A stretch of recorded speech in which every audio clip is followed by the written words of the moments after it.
Did you do something exciting? No, not at all. I'm addicted to it. So fair enough.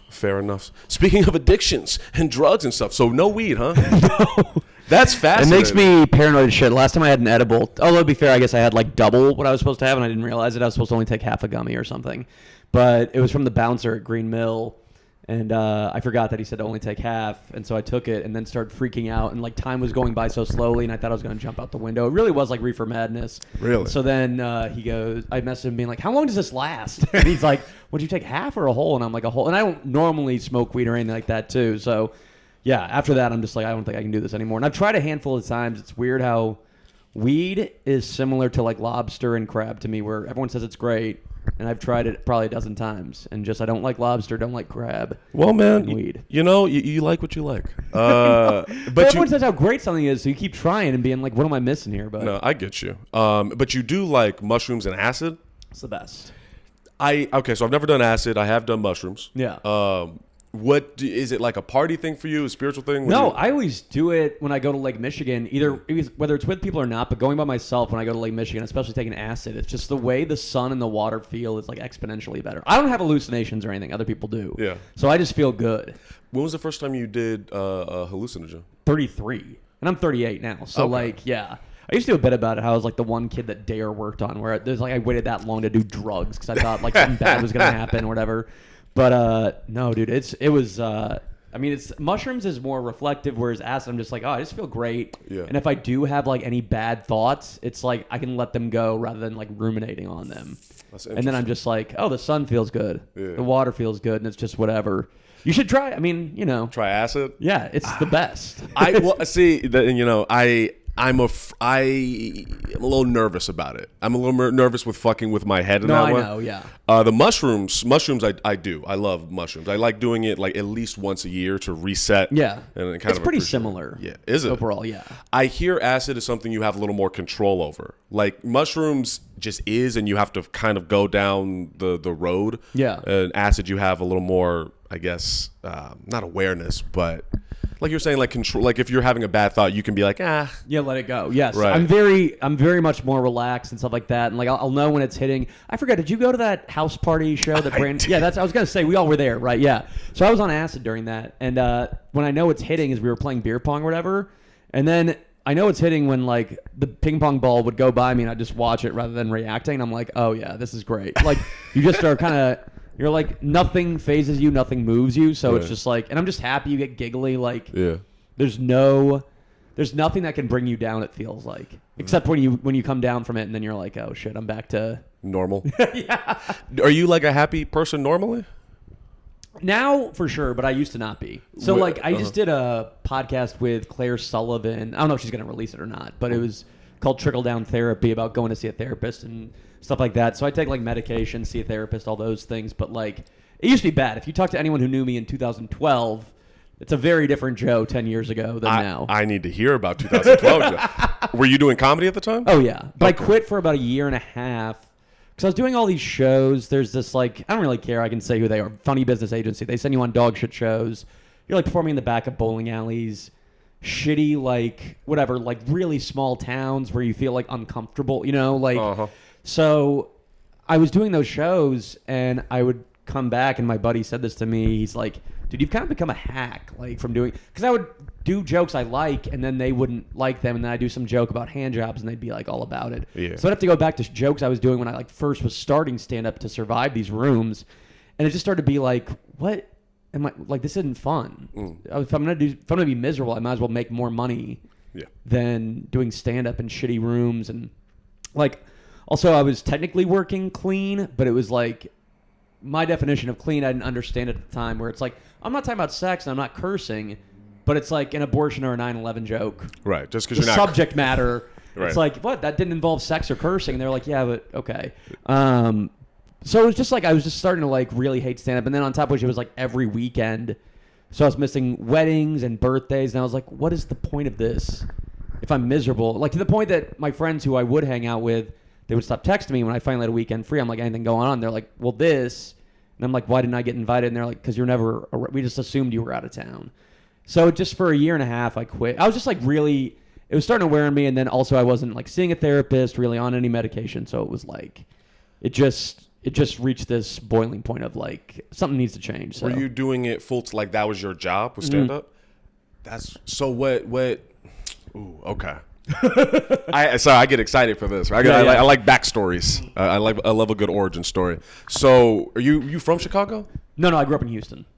Oh, okay. Yeah. So, all right. So you grew up in Houston, and what was it like as a kid? Like things good? Your family all good? I mean, other than everyone has like their parents fight and do all that shit. Right. But I mean, like it wasn't anything crazy. No. You seem like a really well-adjusted guy. No, not anymore. After that laugh, but I know I have a Joker laugh, dude. That's the thing people always say. They're like, I can tell when you're in the room because I have like an evil cackle. So, so regular life in Houston, life goes by. Then when did you decide I want to do comedy? Probably like high school because we moved from Houston to, of all places, Naperville. Like, are you from here or no? No, I'm from California. Okay, cool. Yeah, Naperville is this like hoity-toity suburb of Chicago. So like, we moved there.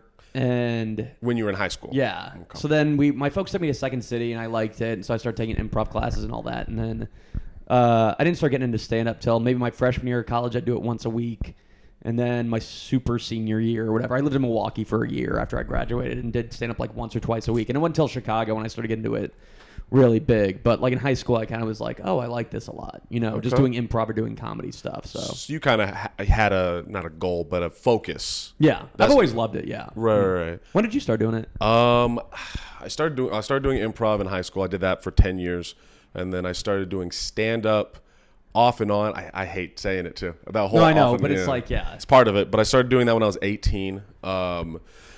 And I just did it off and on as much as I could. San Diego didn't have a big scene. That's where I went to college. Yeah. And then when I moved back to Riverside from college, I basically built my own comedy scene in the desert. When you see those old Westerns and it's complete desert and then you have a little tiny town with a couple of shacks and a well? That was what the comedy scene was. Yeah. Mm-hmm. It was like nothing. And then our little comedy scene. But that can be kind of fun if it's just how many people were involved in the scene, like 20 or so? It was a revolving door. Yeah. It's not like Chicago or LA or New York where it's established. So people have been doing it for years or whatever. You have people to look up to. There was a hierarchy. It was a revolving door of shitty open mics. Yeah. And I want to say I started taking it seriously around 2015, 16. Oh, okay. Yeah. So it's still, I mean, I guess in my brain that's still relatively new, but that's because I've been doing it for like since 2009 or something.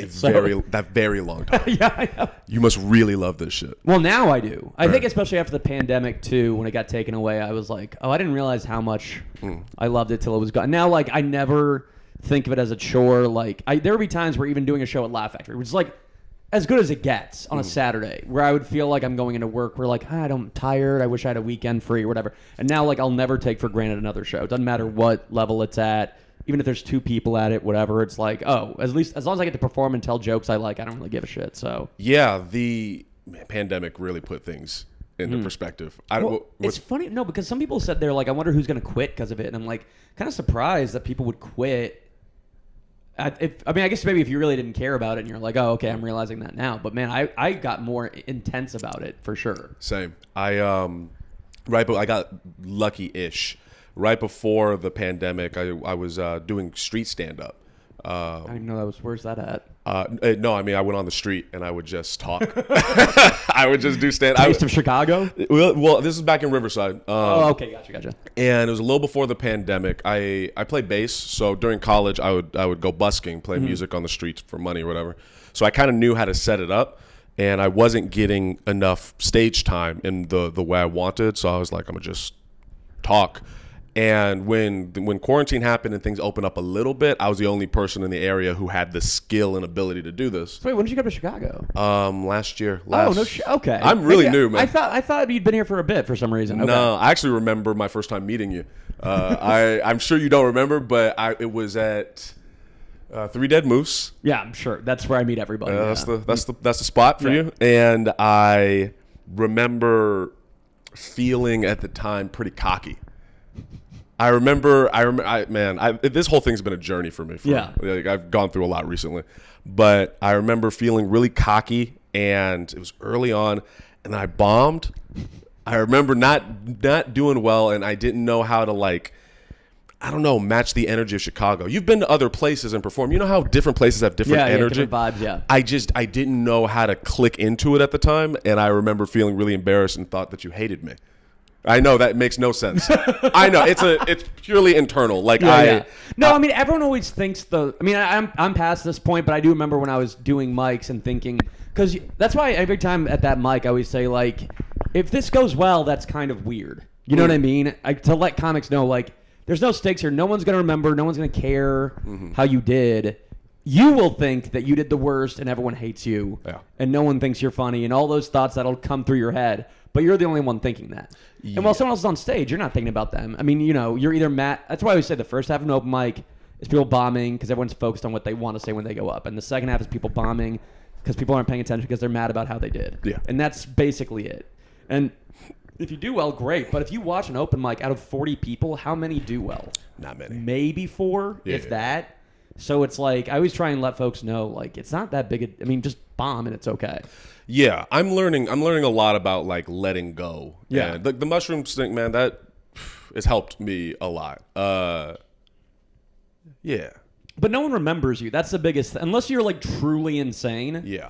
You know, I mean, there's a couple comics who you, like, are like, I know who they are only because I'm like, this person, there's something off.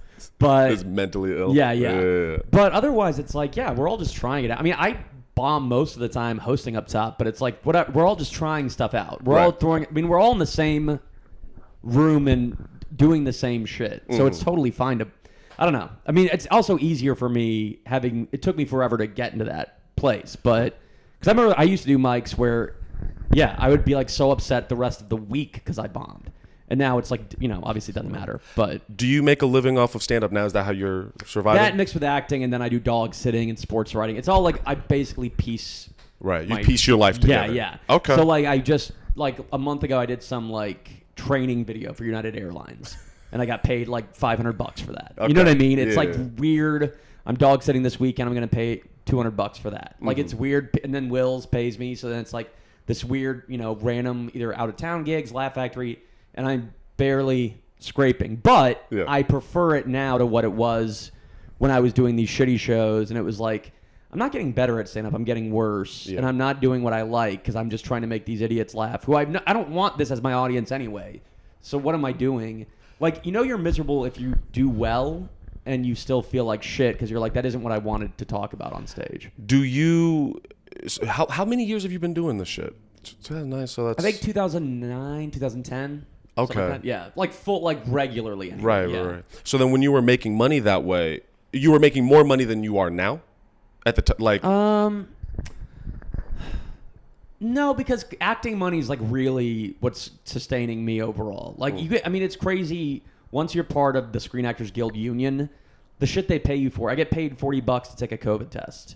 Yeah, it's crazy, dude. I mean, actors. As annoying as they are, like they're not fun people overall. I mean, some are. I know plenty of actors who are a good time, but most of them are very much like. I remember going to some union meeting, and they were all talking about like we need to empower ourselves as artists, which is why we need to fight for better craft services or something. You know what I mean? Like they're just so like. They think they're so much more like that's why I think most stand-ups are very self-aware overall. Yeah. But to the point where you were talking about how like you thought I hated you because we're so like the self-esteem level of an actor compared to a stand-up, it's like the opposite. Right. Where they think they're the shit all the time and can't understand. Whereas we think everyone hates us. I think you can bomb and it's like you think people are looking at you like you did something wrong. They must hate me.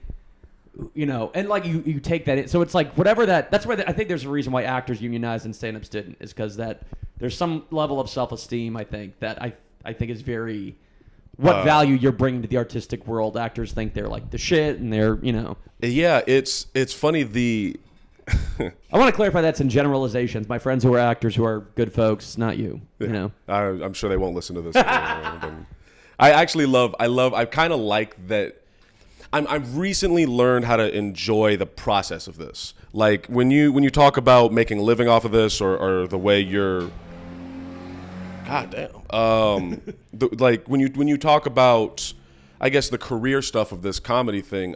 In the past I'd be jealous. I would feel like, man, it's bullshit, man. He's making a living off of this. This is my dream. And then I've kind of recently learned that like it's never perfect. No, yeah. Like what you're describing sounds really cool on paper, but I'm sure it can be scary. Every month I'm like, how am I going to make this work? Right. But exactly. But I like it better this way than some shitty day job, and Yeah.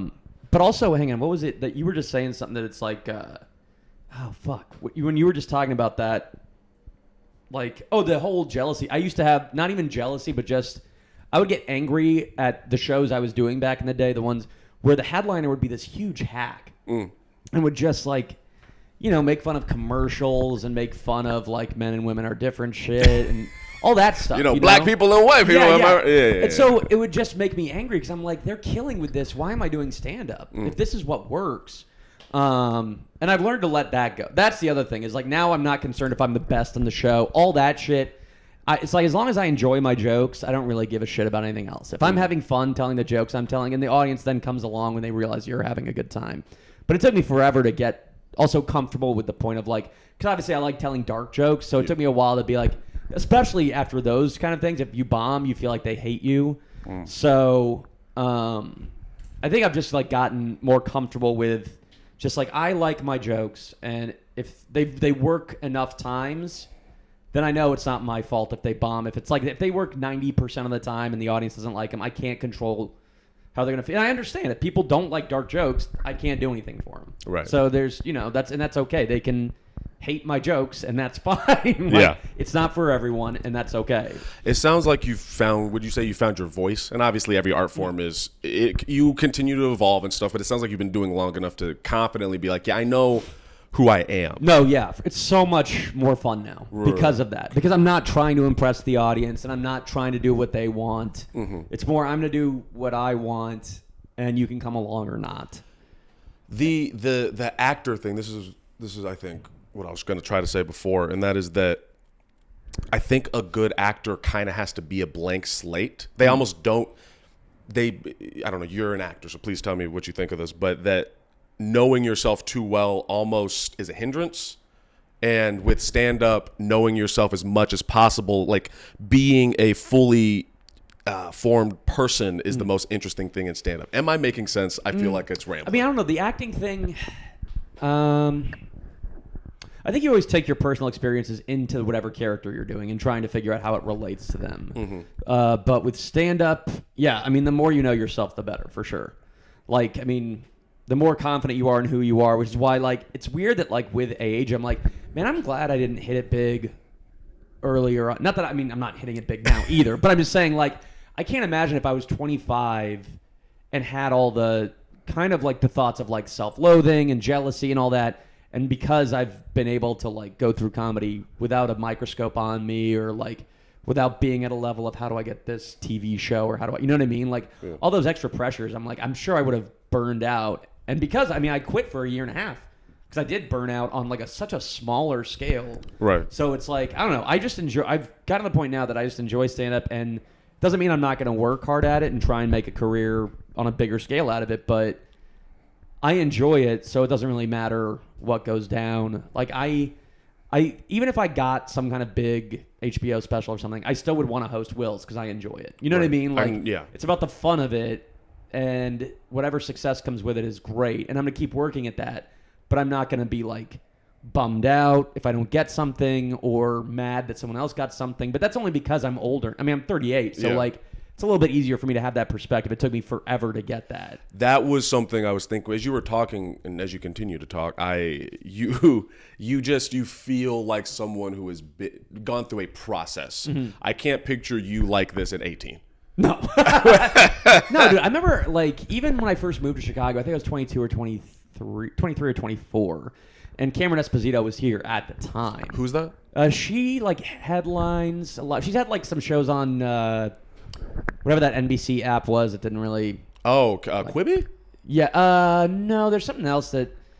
I think she was on IFC too. I don't know. I haven't like talked to her in forever. I mean, I like lost touch with her, but she's been on late night, had some stuff. So, but when I first moved to Chicago, like I didn't like. It's weird to think about this. Where like she was gay, and I was meeting like a lot of gay. Not that I didn't meet gay folks at Marquette University. That's where I went to school. But like, I remember having like questions and like to think back to that, being like, damn, I didn't like. It's so far removed from now, but being like, so when you were finding out you were gay, like these questions, I'm like, who the fuck doesn't know this? That's very silly. But it's weird to think back of like how inexperienced you were with life, like at 23 or 24. The fact that I was even at, like, it's just like crazy to be like, so what was it like figuring out you were gay and all, you know what I mean? Like that you didn't have that life experience, didn't know that about other people.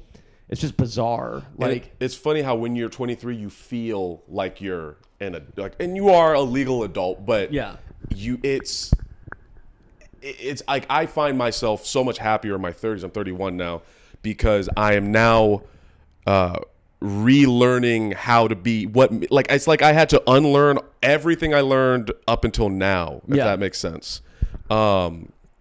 I smoked before this. I'm sorry. Okay.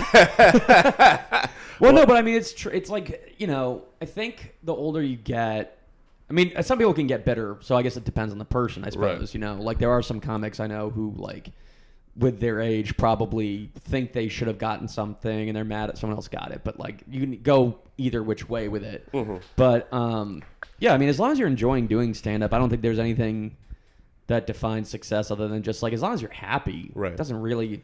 You know, what were you like? What was old Joe? Damn, dude. I mean, you talk to anyone who knew me back in the day, and they were like, you had been like, "What's Joe like?" They're like the saddest motherfucker on the planet. Really? Yeah.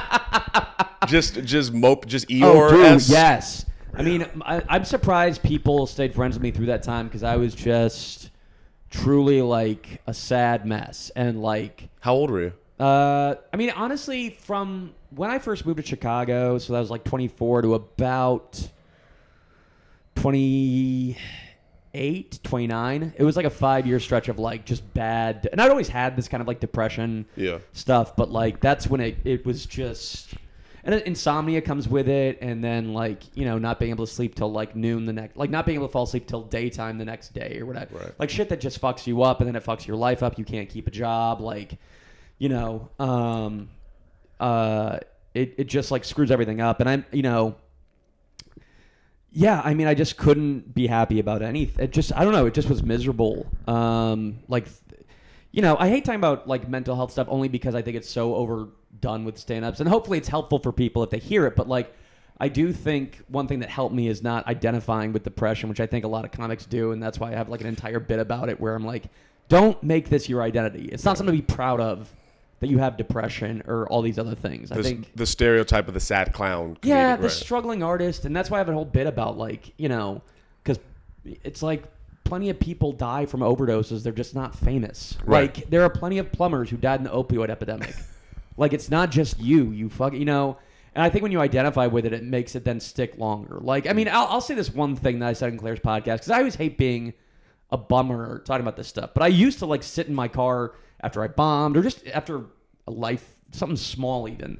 And I would sit in my car and just listen to Bob Dylan's Don't Think Twice, It's All Right, like on repeat while thinking about suicide for like hours. Like I just sit in my car when I got home and just think about suicide, how to do it. And it's like weird. There is the funniest thing about like the suicidal thoughts I had was when I had roommates. And I'd be like, well, I can't do it at home because then they'll find me and that'll be trauma on them. So maybe if I went to the middle of Lake Michigan, I could just like blow my brains out. It's like it's very crazy. Practical. Yeah, no, it was crazy that like the thought process of like what's the best way to do it that it doesn't traumatize someone, but also like I want to make sure people know where my body is. It's like crazy how like rational you get about your suicide and all that. So yeah, I mean, fortunately that's not, and not that like those thoughts don't occur occasionally, but it's not to the level that I engage with them anymore. You know what I mean? I'm not like actually actively thinking about it. And so this is about 4 or 5 year stretch of just aggressive depression. You're being the sad. Were you still funny? Were you still good on stage?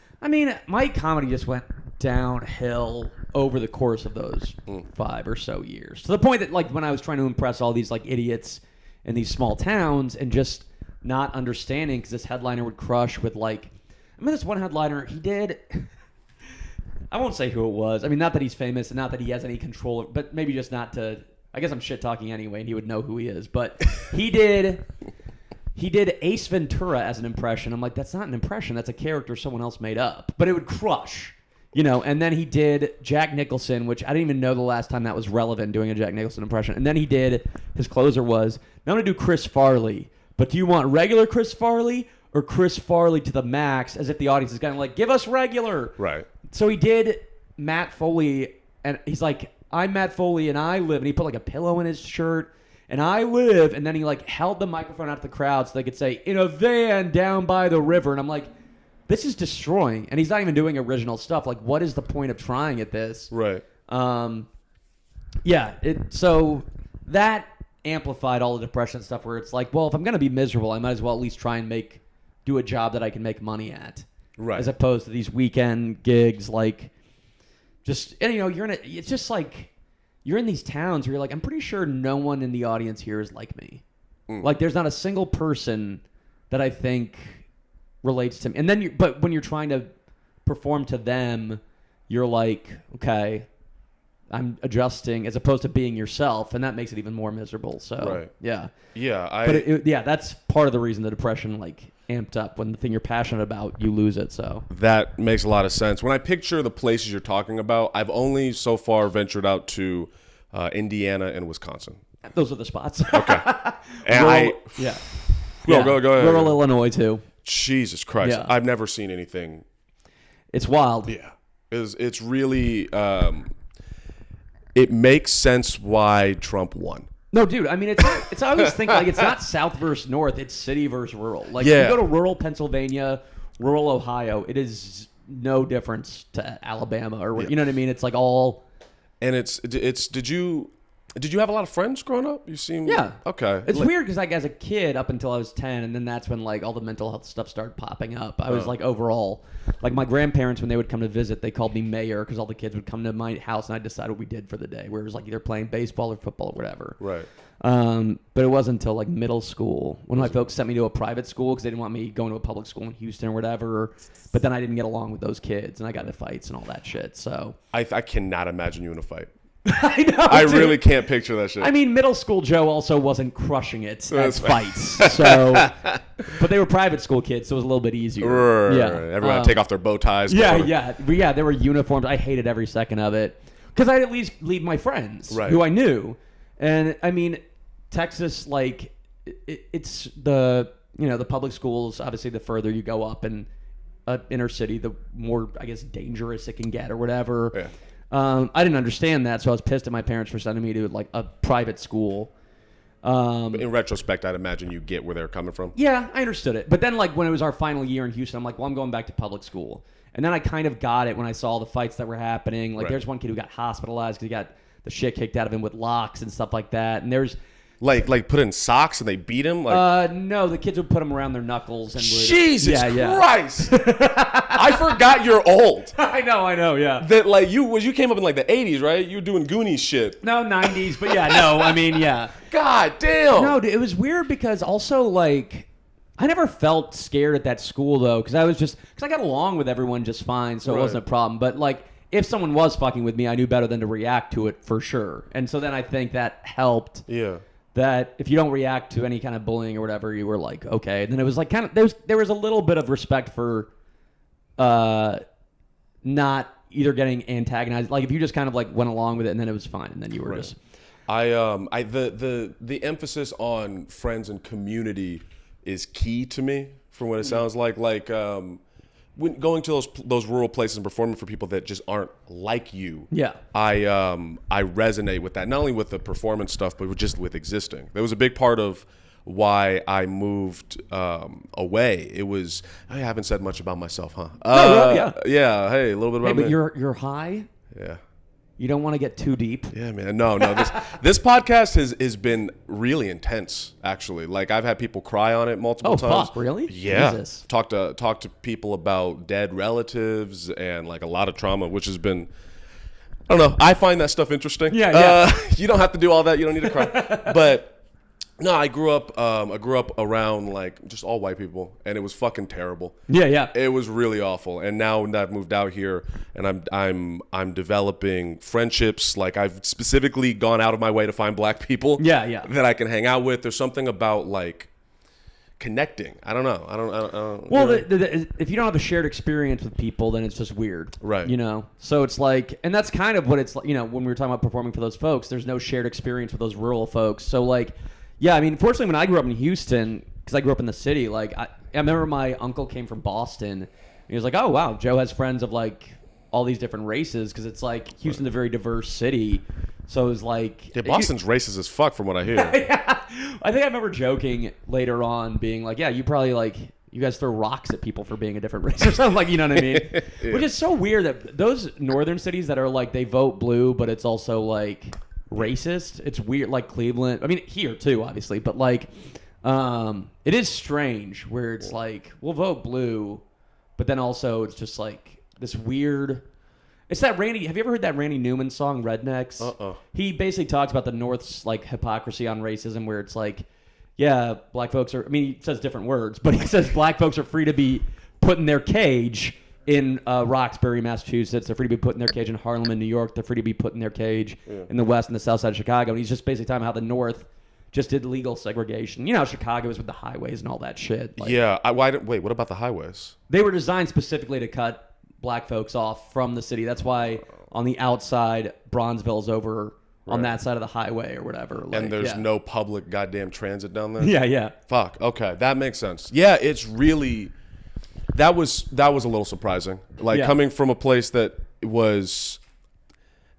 I mean, it was mostly white, but it's not pockets. Like, out here, it's just... Oh, all the neighborhoods are separated, yeah. Right. And I don't know.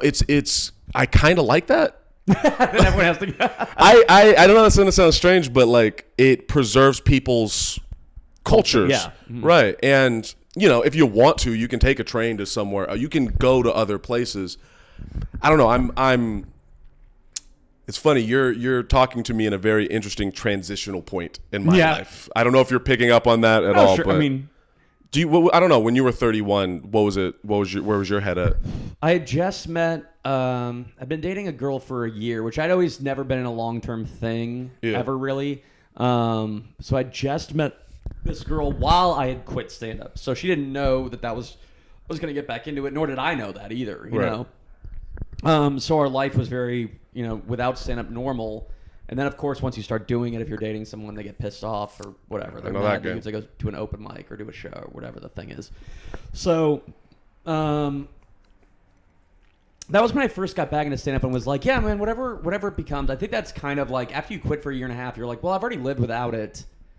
It's like, I might as well enjoy it now that I'm coming back to it. And so it's still been like a process to get to the point of like, I'm really happy right now doing stand-up and I don't really care about anything else. Like, again, it's not that I'm not emailing or trying to get stuff out there, but it's more like I put it out there and then I don't care about what happens with it. It's like I'll do what I can to get it, but you know. But at 31, I was seeing someone who it was going really well, but I, you know, slowly but surely, the more I got into stand up and acting, and as it really started to take off, you know, that kind of affected the relationship as it always does. So it's natural. Yeah. Are you in a relationship now? Yeah. I'm seeing a girl who she's a teacher, and she's overall fine with the stand-up thing, but you know, I mean, it's things like I Wednesday went to go see Jeff Garland at Comedians You Should Know, and she wants to know when I'm going to be home. So I was like, well, maybe midnight. But then as I'm hanging out with comic buddies, suddenly midnight becomes 2, right? And I text and say, like, hey, I'm coming home later, but then it still is an issue, and it's like, well, this shouldn't be, but okay. Yeah. Like, you're asleep, and I've told you where I am, right. So there shouldn't really be an issue with that. But, you know, that's just people adjusting to the lifestyle of comics, and, like... It makes sense, and it's... Like, we have more life freedom, for sure. I mean, I don't know, what's your like, day gig or whatever? I'm an American Sign Language interpreter. No shit? Yeah. So do you have to do shows like at night? Like, do you do plays? I've interpreted musicals. I've interpreted plays. I've interpreted most situations.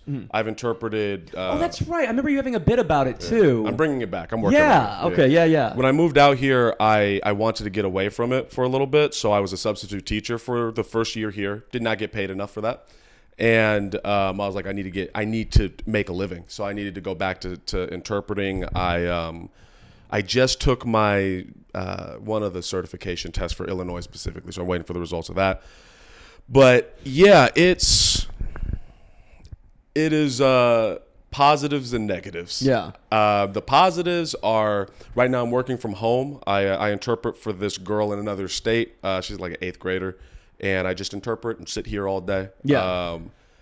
And the negatives of it have been horrific. Like I don't know how dark you want this to Yeah, get. sure. I don't care. All right. A lot of pedophilia.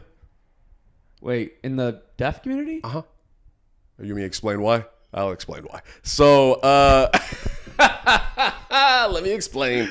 So, pedophiles have a tendency to go after whoever's weakest.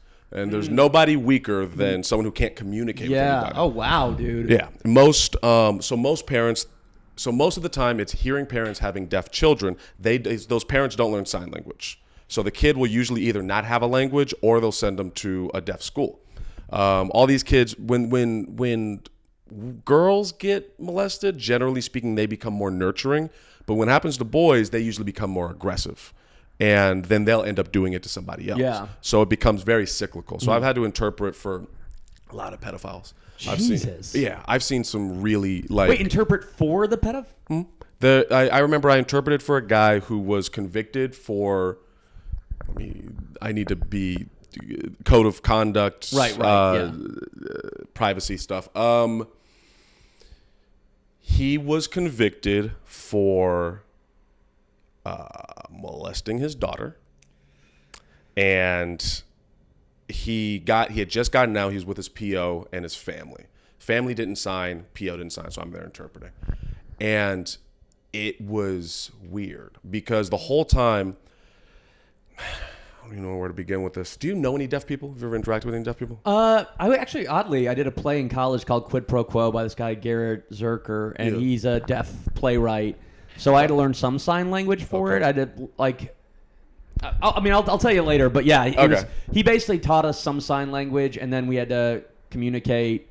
I mean, he was directing the play, too, that he wrote. So, that's, like, primarily my experience. Okay. So you haven't been like around deaf people consistently? No, not consistently, no. So people, they don't treat them like hearing people don't treat deaf people like people. It's very interesting to see, and they don't mean it in a disrespectful way. It's just this person's not talking, and there's something about not being able to vocalize that people shut down on. Yeah, well, I saw Coda, and they really enhance that experience where you feel like everyone else is speaking a different language, basically. Yeah. Like you don't know, yeah.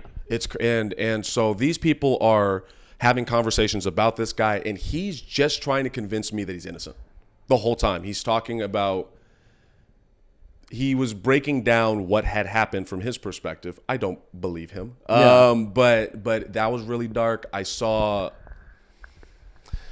Okay, so I was, yeah. So it's really bad. So I was working video relay. Video relay is how deaf people can call hearing people and vice versa. So basically, I have the screen in front of me, a little headset. I see the deaf person, hear the hearing person, and I'm the intermediary. And when you work video relay, you have FCC laws. What that means is as soon as the call's connected, doesn't matter what's going on, the deaf person's treated as if you can't see them. Yeah. Because that's how hearing people exist. I've seen so many crimes, Joe. So many crimes. But this was this guy who was very attractive. He was a gay guy who was attracted to black men. There's not many black men in my profession. And so he can switch interpreters anytime he wants until he finds one that he feels comfortable with. He would always come to me every day around like 1 o'clock. He would call this porn website and he would complain about his porn. And he would show me his gay porn on his, like I would see videos of big hulking black guys fucking each other. And he'd be like, "This it's not working right." And I have to be like, "It's not working right, apparently." And the lady's like, and they knew who he was. Yeah. He called every day. So I would be like, and this is interpreter, yada, yada, yada. It's like, all right, what the fuck does Jeff want now, basically? And one day, he stopped doing that. He started calling like a church or something in the South. It was very strange. And then one day, he pops up, and there is a kid on his lap. Now, everyone's clothed, mind you. There's a kid on his lap. And without getting into too much detail, it was pretty evident that they were not related. Like, I don't know what the context is. Yeah. You never do. So he pops up, and he has this look in his eye that was different. He looked, it was like threatening. It was like, what are you going to do about this? And he didn't say that, but that was his look. And he said to make the call. And I'm hitting the emergency button for my manager because I'm like, I don't know what to do here. Yeah. But no one's coming. It's a busy day. So I start the call, and it's like a sex line. And I don't know if this kid's deaf. I don't know what's going on. The kid's just sitting there. And then I start interpreting, and then he's like, hang up. I said, okay. Then he disconnects. Didn't see him again for months. And I don't know what happened. And that's it? Oh, Jesus Christ. A lot of it just leaves you don't know what happened. Interpreting 911 calls, you don't know what happens at the end of those calls. And I would, there's a lot of racism in the deaf community. Yeah. I know I talked about that. Sorry, this is getting really sad. But that's what, I mean, it'd be weird if there was someone listening to this and their only takeaway was he gets paid to watch gay porn. Lucky guy. But there's a fuckload of racism in the deaf community. Well, is it one of those things where they don't choose you for that? They're like, oh, give me a different interpreter kind of thing, or no? No, they just talk shit, and I have to interpret it. I've had to interpret. Deaf people are blunt, man. Like, yeah. I remember I've interpreted where I'm like, this interpreter sucks. He doesn't know what he's doing, and he's not good at his job. I don't fucking want to deal with this guy right now. Can you get a better interpreter? He sucks. And I have to say that about. It's fucking crazy. I remember right before the pandemic, I was working at this school, and there was this deaf guy who's like, he's white, and he was like head of the deaf area. Mm-hmm. It's a public high school. No one gives a fuck about those kids. So they go in here and they get taught by him. And I remember one time he was talking to 2 black kids and I think 3 Mexican kids, all boys. And he was telling them that we need more white people in the country to balance things out. We need to continue to secure our borders from the Mexicans. And we need to, it's not fair, basically. And he's talking about how there's not enough white people. You can't even refer him to a podcast or anything. So I know. It's crazy. So I stopped talking about interpreting and stuff because it was making me depressed. Can you pick your gigs, or does it just you get assigned no matter? I mean, because I was gonna say if you could just do entertainment, I feel like, or is it that you have to do, or is it just whatever? Well, one, I don't like interpreting for entertainment because I want to be the entertainment. Yeah. And it would be at night when I could be doing comedy. Right. Yeah. It would be funny if you slowly moved in front of the performers as you're like, guys, my jokes are hilarious, and I can do it in 2 languages. Yeah. But it's just a job to me. Like when people, anytime I tell people I'm an interpreter, their eyes light. Oh, that's fat, and it's like, it's either really boring, really dark and disturbing, and that's usually it. Like, I don't think people would know the dark and disturbing part. That's crazy. Yeah. That is.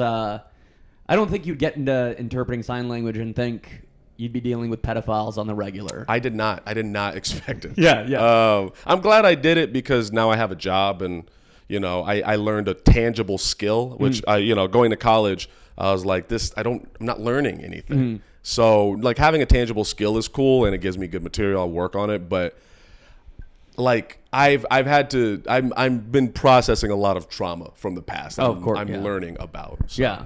I mean, have you met Jacob Pita, the deaf comic?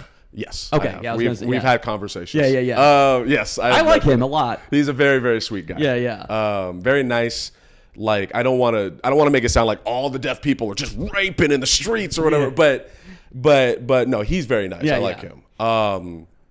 It's interesting. Like I think that's what I like about stand up is like someone like Jacob Pita can do this. Crazy people can do this. Well, open mics are the best because it's not an improv class. You have to pay like $300 to then be told how to make stuff up. Right. An open mic is free to anyone. Anyone can go up, and it's fine. Like, yeah. It feels so pure. Yeah. I think that's what I love about stand-up is how it is pure, and it's the most American thing. Like, yeah. I don't think we steal a lot of shit, and we're not very good. We're not very as good of a country as I think we could be. But like our stand-up is unmatched. Yeah.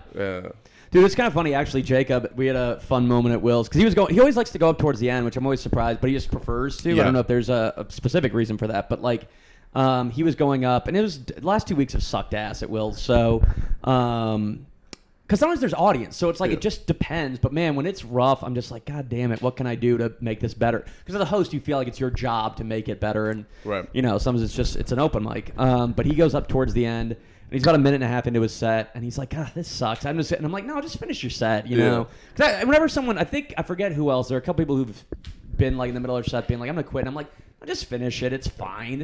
There's 7 comics here, like, you know, whatever. So he finishes, and then I was just like, man, you know an open mic's bad when a deaf comic is like, this silence is painful. Because that just shows how rough comedy can. I mean, like, it's, dude, open mics, I tell you, because you always get there really early to go up first or second. Yeah, I go up early because I'm working on this too, the social aspect. I get drained. No, it's exhausting. Yeah. I'm surprised because I've never been able. I've always been the person who goes up like 15 or 20th at best because I'm just like, I can't wait around at a bar for 2 hours. Like, it's crazy the level of dedication it takes. You know what I mean? It shows how much people care about it because it's like. Yeah, that's what I love about Chicago. That's why I moved to Chicago. Yeah. Everyone was like, why would you go move to LA, bro? It's like, no, fuck that. Chicago cares about comedy. Yeah. You've been to LA, right? Yeah. Okay, that sigh kind of says it all. Do you know what I mean? There's not really a community. I mean, it's everyone trying to get ahead. Right. I feel maybe this is just me, but through all my years living here, I've always felt like stand-ups get along and root for each other, and maybe that's not the case for everybody, obviously, but I've never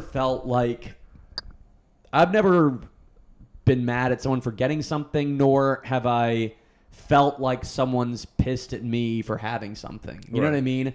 I don't feel that here, whereas in LA, whenever I've done the open mics, it doesn't feel like anyone gives a shit about each other. Right. Their open mics just feel worse than here, where even, you know, mics that are bad here, it still is like people sitting and watching, whereas, I don't know. Like, you can find fun. Like, Trigger Warning's a great time, the one on Monday.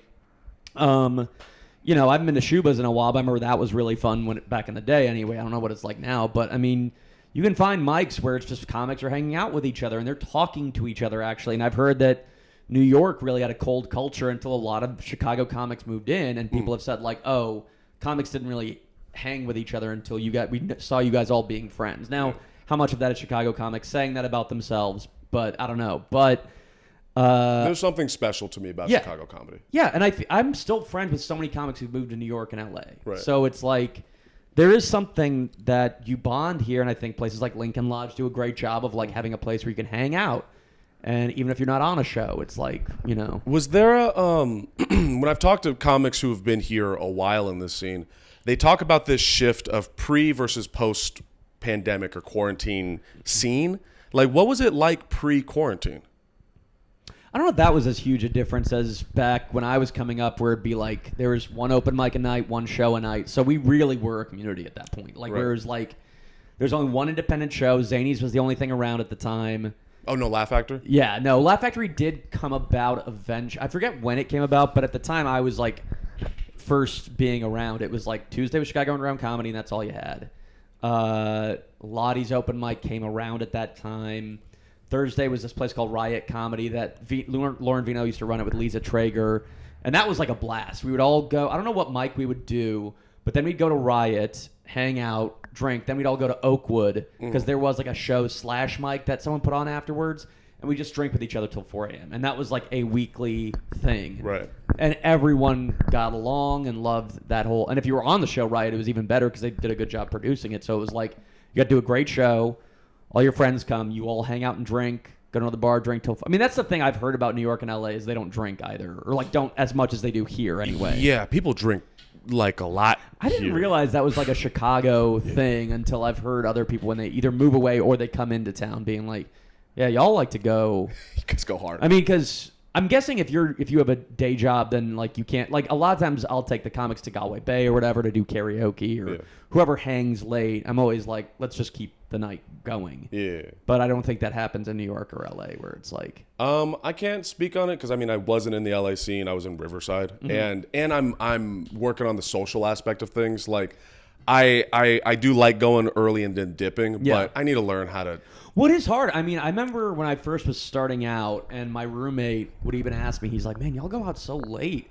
And I'm like, honestly, dude, hanging out helps. Like, it does. Yeah. You're showing FaceTime, and you're getting to know someone, and then you're drunk, and they're like, hey, man, you should do my show. And, like, that, you know what I mean? Like, that is a thing that there's no denying that it helps you with getting booked somewhere or just having your face or having your name be bandied about, I guess. It's like, it'd be a lie to say, like, that hanging out doesn't help. Yeah, it makes sense. I guess I not that you should do it for that reason, right. But yeah, I mean that it's like that is what sucks is if you don't feel like hanging out and drinking, or if you have to go home early, it does suck because it puts you at a disadvantage from that perspective. Yeah, but I'm learning how to process, and this is how I prefer to get to know people. Like when I'm at an open mic or at a show or whatever, it feels weird. This feels just intimate. I can lock in with what you're saying. But yeah, it is what it is. Yeah. What are you gonna do when this is done?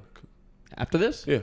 Going to Paper Machete to hang out, watch a couple of buddies of mine co-host it since the regular. Have you ever been to that show? I've been and it was packed and I've had to leave. Like you do have too much anxiety around like big. That and we physically were. They were like, "There's too many people in here. You have." Oh, really? yeah. But I heard about it's a fun this. show, dude. I mean, if you ever get a chance, I mean, I've always told comics if they want to give it a shot, just come with me and I'll introduce them to Chris or whatever. So, I'll put that out there for folks who want to swing by and see if they can give it a shot. Because, they're always looking for new folks to do it. It's like it's improv and music and it's everything. No, it's like sketch, stand-up, and music. So, like, with the sketch and the stand-up specifically, you do something that happened in the past week's news events to then do a piece about. So the way I got in was Dave Hellam brought me in to meet Chris while he was doing a piece. This is back in 2016. So, and that's kind of how I've always introduced people, being like, hey, this is so-and-so. They'd be good for the show kind of thing. Well, if you don't mind, sometime in the future, I'll text you about it. Yeah, of course. Yeah, because if I go alone, I'm just going to sit there and be like, I know. I'm not a networking person either. But yeah, man, I'm going to, you want to take this picture? Yeah, sure. All right. Do we do it on air? No. Oh, okay.